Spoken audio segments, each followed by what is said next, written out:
आप सभी जानते हैं कि मध्य प्रदेश में छात्रावास अधीक्षक के 5,000 से ज्यादा पद आने वाले हैं और ये कंफर्म भी हो चुका है। खुद मुख्यमंत्री ने अनाउंस कर दिया है, सारे जितने भी सरकार के ऑफिशियल अकाउंट से उन पे आ चुका है और इसका राजपत्र करीबन 6-7 महीने पहले आ भी गया था। यानी प्रक्रिया सारी रेडी है, सब कुछ तैयार है और बहुत जल्द नोटिफिकेशन देखने को मिलेगा।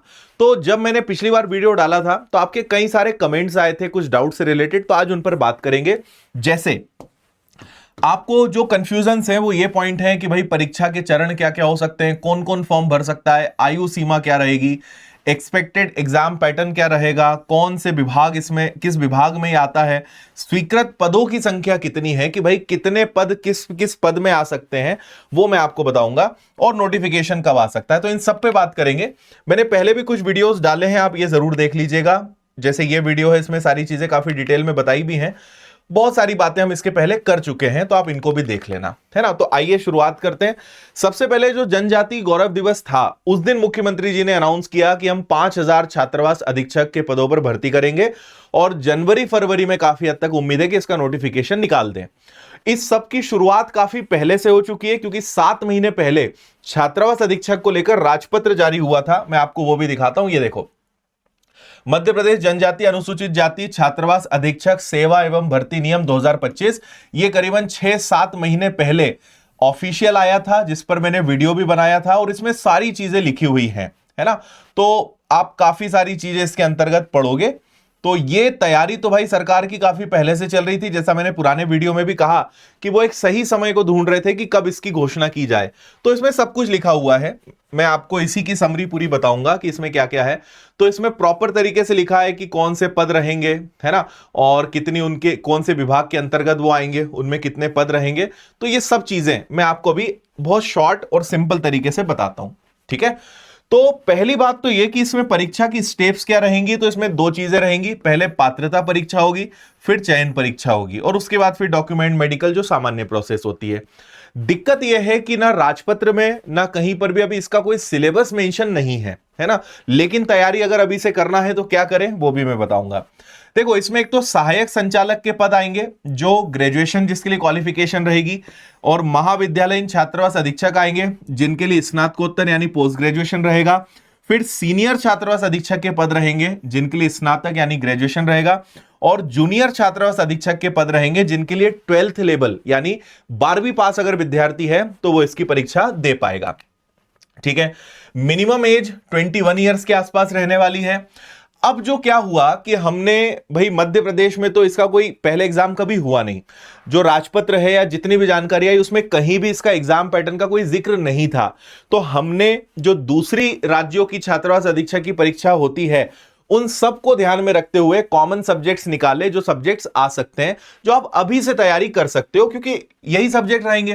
तो भाई हिंदी इंग्लिश आ सकता है, इसके बाद जीके आएगा ही, करंट अफेयर्स ये सब, मध्य प्रदेश का जीके, आईसीटी यानी जो कंप्यूटर और उससे रिलेटेड सारे टॉपिक्स होते हैं, maths, reasoning, POCSO act, CDP यानी चाइल्ड डेवलपमेंट पेडागोजी, बाल विकास और शिक्षा शास्त्र, और मैनेजमेंट, इतने विषय इसके अंदर हैं। और ये हमने थोड़े ज्यादा ही लेकर चले हैं, क्योंकि जो पद है, जो उनका कार्यभार है, उन चीजों को ध्यान में रखते हुए संबंधित विषय यही होते हैं।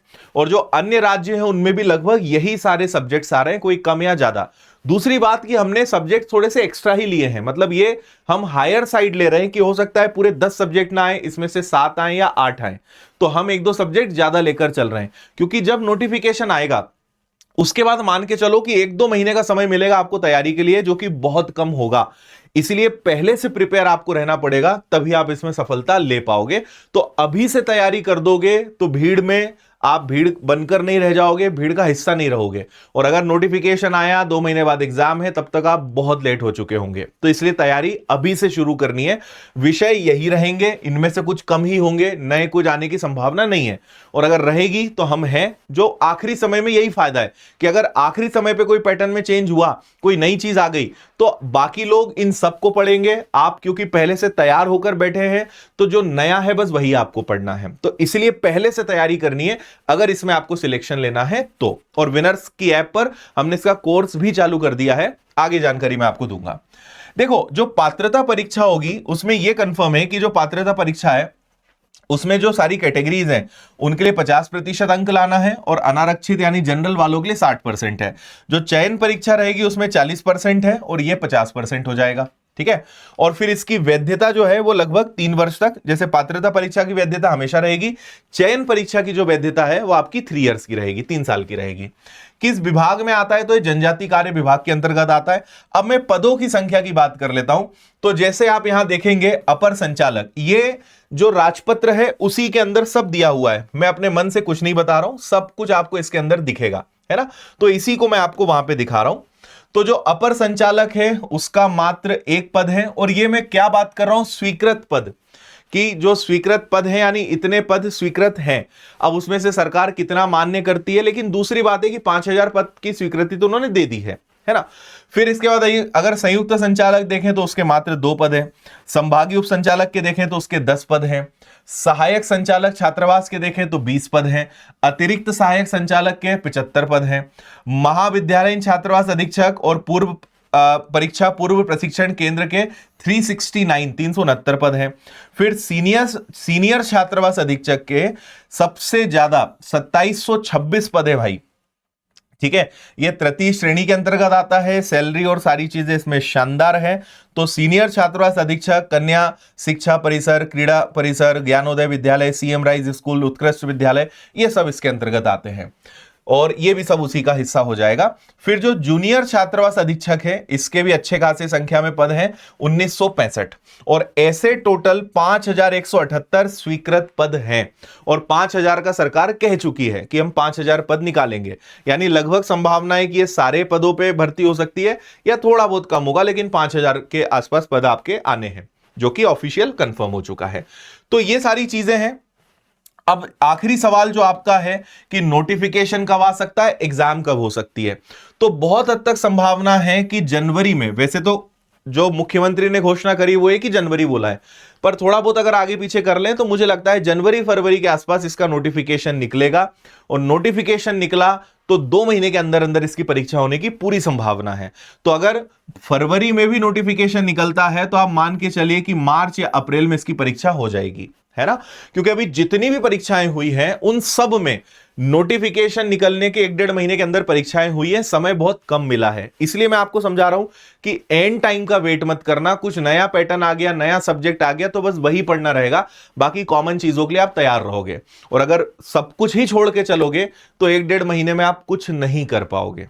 तो पद अच्छे आ रहे हैं, सैलरी बहुत अच्छी है, जॉब बहुत अच्छा है, और ऐसा मौका बार बार नहीं आता है। तो मैंने क्योंकि कई बच्चों को देखा है कि उन्हें इस तरफ जाने का काफी जुनून है, इस तरफ उन्हें करियर बनाना है, तो बहुत शानदार मौका है ना।